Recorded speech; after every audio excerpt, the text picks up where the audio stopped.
안녕하세요, 여러분. 지금 우리가 발을 붙이고 있는 이 글로벌 금융시장에서 패러다임이 통째로 뒤바뀌는 분위기가 감지되고 있습니다. 최근 대만 입법회에서 아주 엄청난 공식 행정 절차가 발의되었어요. 바로 대만의 외환보유고 중 일부를 비트코인으로 전환해서 국가 차원의 전략자산으로 편입하자는 법안입니다. 그동안 개인이 재테크나 투기수단으로 보던 디지털 자산을 이제 한 국가가 생존을 위해 쥐어야 할 국가 전략 준비 자산으로 인정하겠다는 뜻이죠. 단순한 아이디어 제안이 아니라 공식적인 입법 검토에 들어갔다는 것 자체가 자산혁명의 서막을 알리는 강력한 시그널입니다. 그렇다면 전 세계 금융 패권을 쥐고 있는 미국은 왜 진작부터 비트코인을 은밀하고도 신속하게 비축해왔을까요? 표면적으로는 달러가 무적 같아 보이지만 미국의 연방부채는 이미 통제 불능 상태로 치닫고 있거든요. 달러를 찍어낼 때마다 화폐 가치는 떨어지는데 비트코인은 총 발행량이 딱 2,100만 개로 고정되어 있죠. 미국 정부 입장에서 비트코인은 달러 약세와 인플레이션을 방어할 수 있는 최고의 디지털 금융 방어막인 셈입니다. 이미 트럼프 행정부의 전략적 비축령과 맞물려 수십만 개의 물량을 선제적으로 확보하며 미래 디지털 시대의 금융 패권까지 꽉 쥐겠다는 계산을 끝냈습니다. 재미있는 건 겉으로는 가상자산 거래나 채굴을 법으로 꽁꽁 묶고 맹렬히 규제해온 중국 역시 뒤에서는 엄청난 양의 비트코인을 비밀리에 축적하고 있다는 사실이에요. 이건 철저하게 미국의 금융 제재와 달러 무기화 리스크를 분산하기 위한 고도의 국가 전략입니다. 국경도 없고 미국의 승인도 필요 없는 탈중앙화 자산의 특성을 활용해서 유사시 자금 이동성을 완벽하게 확보하겠다는 속셈이죠.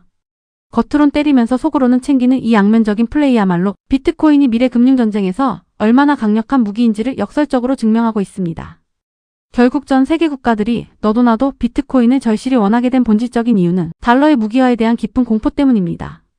미국이 마음에 안 드는 국가의 스위프트망을 차단하거나 달러 자산을 동결하는 모습을 보면서 전 세계 중앙은행들은 엄청난 위기감을 느꼈어요. 아, 달러만 믿고 있다간 우리 국가 자산도 한순간에 묶일 수 있겠구나 깨달은 거죠. 특정 국가나 중앙은행이 강제로 압류할 수 없고 네트워크 전체가 신뢰를 보장하는 비트코인은 이제 국가 자산을 지킬 수 있는 유일한 대안으로 급부상하고 있습니다. 특히 대만은 언제 터질지 모르는 지정학적 위기 속에서 생존 카드가 간절한 상황이에요. 대만이 보유한 외환 보유액 약 6,020억 달러 중에서 무려 80% 이상이 미국 달러 자산에 치우쳐 있거든요. 만약 중국과의 갈등으로 해상이나 통신이 봉쇄되면 이 달러 자산은 순식간에 무용지물이 될 리스크가 있습니다.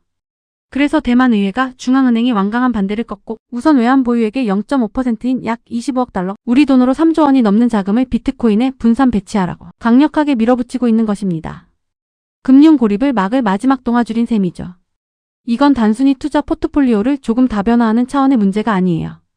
인류가 수백 년 동안 신뢰해온 전통 안전자산인 금과 달러의 경계를 깨부수는 디지털 통화 전쟁의 시작입니다. 비트코인을 국가의 안보와 신용을 지탱할 새로운 핵심축으로 공식 인정하는 역사적인 전환점이죠. 예측 불가능한 거대한 경제 충격이나 지정학적 블랙스완이 닥쳐올 때 국가 시스템이 무너지지 않고 버텨낼 수 있는 금융 보건력을 갖추기 위한 필수적인 관문으로 여겨지고 있습니다. 아시아에서 대만이 움직이고 있을 때 미국의 심장부 워싱턴에서도 시장의 판을 완전히 뒤흔들 메가톤급 폭탄 뉴스가 터졌습니다. 가상자산을 명확하게 제도권 안으로 편입시키는 가상자산 시장 구조 법안, 일명 클래리티 법안이 미국 상원은행위원회를 전격적으로 통과했어요. 현재 월가와 예측 시장에서는 이 법안이 최종 입법화될 확률을 70% 이상으로 매우 높게 점치고 있습니다. 미국이 법적으로 규제의 칼날을 정교하게 다듬기 시작하면서 시장을 짓누르던 불확실성이 걷히고 있습니다. 이번에 상원위원회를 통과한 규제 프레임워크의 핵심은 금융당국 간의 소모적인 관할권 싸움에 확실하게 종지부를 찍었다는 점이에요. 블록체인 프로젝트의 성숙도와 탈중앙화 수준을 객관적 기준으로 나눴습니다. 발행 주체가 명확하지 않고 완벽하게 분산된 자산은 상품선물거래위원회 CFTC가 담당하고 중앙화된 거버넌스 성격이 남아있는 자산은 증권거래위원회 SEC가 꼼꼼하게 규제하기로 교통정리를 끝냈어요. 기업과 기관들이 마음 놓고 플레이할 수 있는 합법적인 가이드라인이 완성된 거죠. 이 법안이 상원위원회 문턱을 넘었다는 건 가상자산 시장이 드디어 뉴욕 증권거래소 같은 제도권의 공신력과 투명성을 확보하게 된다는 걸 의미합니다. 그동안 법적 처벌이 무서워서 눈치만 보던 대형 은행들이 합법적으로 가상자산 수탁 업무를 맡고 디파이 프로토콜을 활용한 혁신 상품을 출시할 길을 열어준 거예요. 정보 공시 의무가 엄격해지고 투자자 보호 장치가 제도화되면서 월가의 메이저 자본들이 아무런 제약 없이 진입할 수 있는 거대한 고속도로가 뚫렸습니다. 미국 상원이 법적 인프라를 깔아주고 대만 같은 국가가 외환 보유고 편입을 가시화했다면 그 다음 시나리오는 보지 않아도 명확합니다.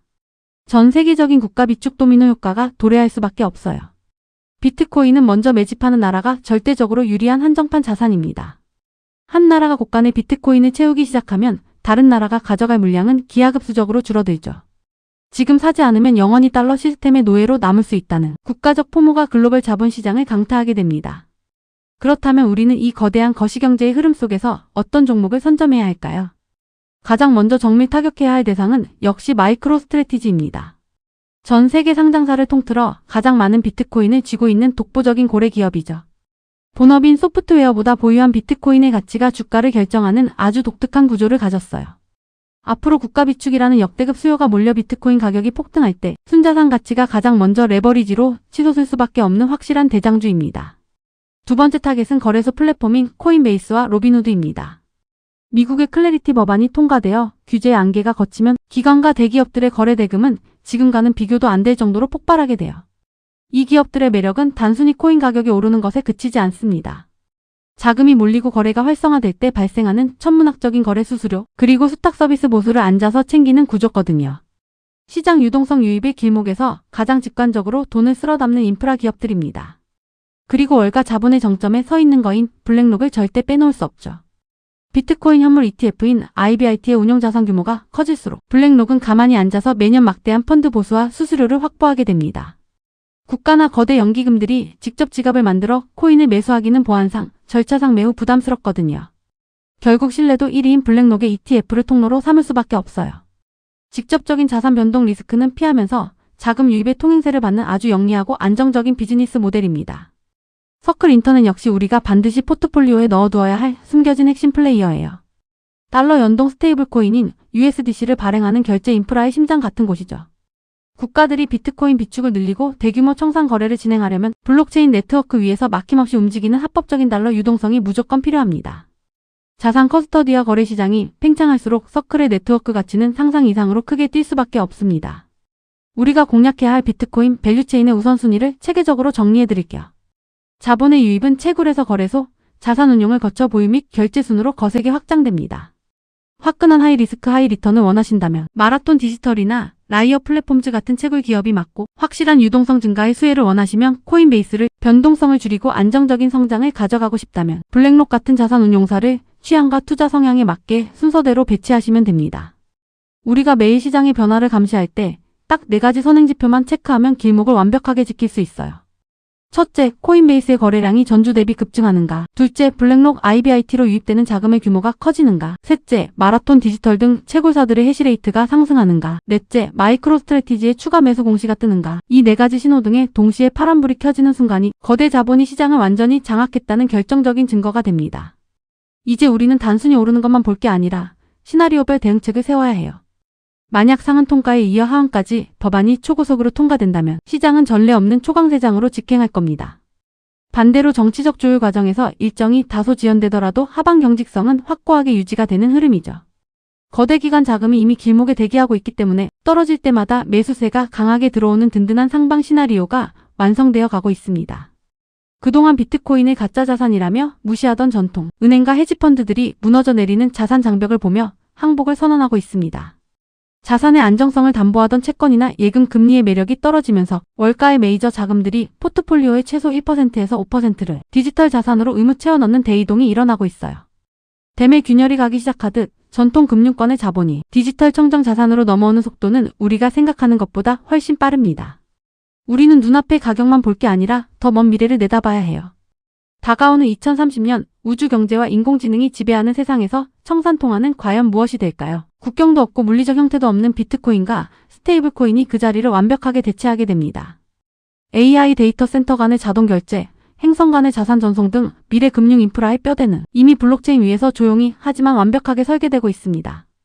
하지만 거대한 부의 기회 뒤에는 언제나 날카로운 리스크도 공존한다는 점을 잊지 마세요.